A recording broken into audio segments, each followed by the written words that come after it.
कवन खूबी बा तोहरा सोरहो सिंगार में बानी पगलाइल या रानी तोहरा प्यार में। कवन खूबी बा तोहरा सोरहो सिंगार में बानी पगलाइल या रानी तोहरा प्यार में। कबहू ना दूर तोहसे हटल रहिले, कबहू ना दूर तोहसे हटल रहिले।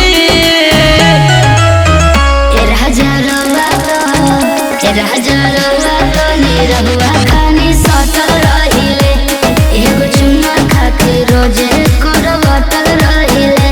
राजा रहुआ तो निरहुआ खानी सटल रहिले।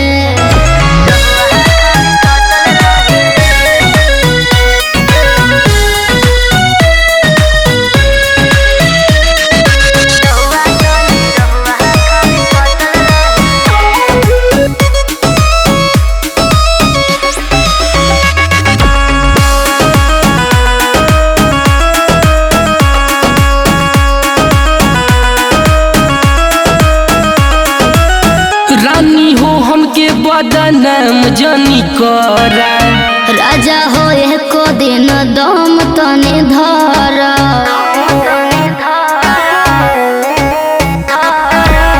रानी हो हमके बदनाम जानी करा, राजा हो एको दिन दम तने धरा।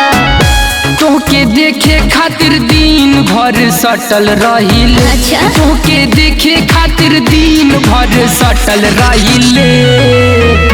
राजा रहुआ तो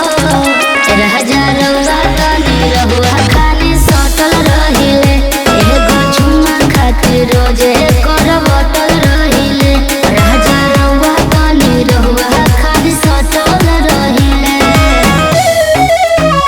राजा रहुआ तो निरहुआ खानी सटल रहिले, सटल रहिले।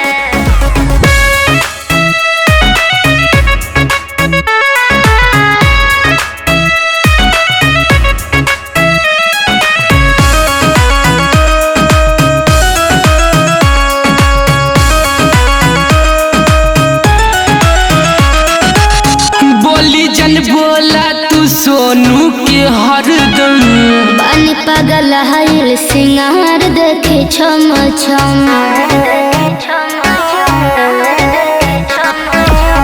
बोली जन बोला तू सोनू के हरदम, बानी पागल हाइल सिंगार देखे छम छम। यही से तोहसे लिपटल रहिले। अच्छा। यही से तोहसे लिपटल रहिले।